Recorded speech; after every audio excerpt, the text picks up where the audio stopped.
Sean, good to see you, man. Yeah, you too, man. It's great to sit down and, man, listen to this song. I guess I got to experience this the first time in a live setting. It's true. And so we were at Lift Conference together at Passion City Church. And you led this song for the first time, room full of worship leaders. I was very nervous. Yeah, I'm sure. You're like, how's this going to go, right? Yeah.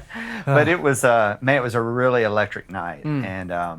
And this song was for the first time everyone in the room had heard this. By the second chorus, like everybody was in. We were going for it. And but it's such a singable song, and the lyric and what it says is so powerful. Talk a little bit about this, just the writing, some of the thoughts that you had behind it. Yeah. One of the things that I feel like, and I love about this is, for the person that's setting out in that congregation that feels a little bit disconnected from God for whatever reason. Yeah. This is like just a call to come back to the Father. Sure.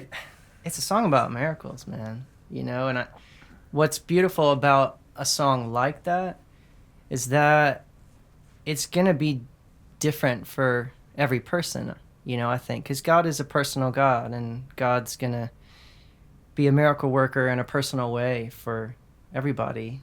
And so I think that's a beautiful thing. But, for me, I think he was stretching the idea in my heart of what a miracle even is, what it might look like. And so I was sifting through some of those thoughts writing this song, because I think I look at the scriptures and I see something like the feeding of the 5,000, and I put that in the miracle category right away. It's really grand, But then something like the woman at the well, I don't.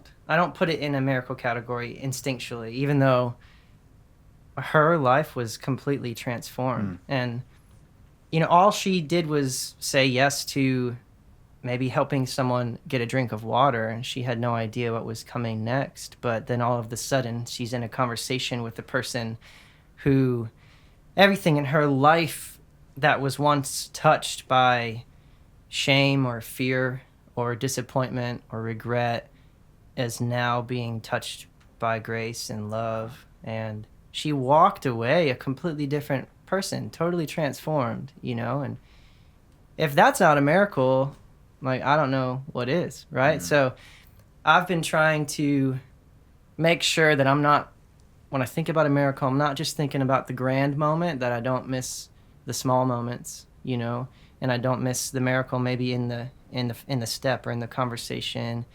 And so I was sifting through that stuff right in this song. Like, what's God doing in my life, even in just the small steps, the small moments? He knows my name, he knows my story. And so I love just letting it be personal. And then, you know, of course, we get to the bridge, and that's the first moment where you're singing about things, you're stating things, but then you get to the bridge and you have to really claim it. You have to really say, okay, like, I believe this name is powerful. I'm going to speak it over my circumstance, and I'm just going to see what happens. And that, you know, it's challenging, but it's beautiful. Yeah. So. And that line in the bridge, when you get to that, you're overturning graves. Yeah. That's a moment there. Yeah. Because it's such a powerful statement. And being in the room when everybody's saying that for the first time was really special. And I felt like it was a real, like, declaration of, like, yeah, God, you're bringing people from death to life, and that in itself is probably the biggest miracle we'll ever see. That's cool. Amazing. Yeah. Well, man, walk through what you're playing on the cool, vibey setup you have here. Sounds amazing. Everybody's going to be like messaging like, what's Sean doing? How does he get it to sound like that? Here's the trick. If I use these so that it makes me sound better than I am, so you don't need all this stuff. I just need this stuff. So, but it's real simple. So I'm playing it in the key of D, which I know is a little high for most guys. Maybe just that much. So all the ladies out there, you can keep it in this key, and then if you need, if the guys need to drop it down, it's totally fine. I just have long hair; it helps me sing high. So, anyways, there's just 2 chord progressions through the whole thing, and some of the changes, the timing is a little interesting, but it's pretty much straightforward. So the intro and the choruses are this progression here: 4, 6, 5, 1. So it feels like that. The blind will see, the sick will stand. That's the chorus. And the turnarounds. And then the same thing, the same timing thing is happening on the bridge and the verses, but the chord progression is different. It starts on 5, and then 6, 4, 1. So, no mountain could ever stop. That's the verse.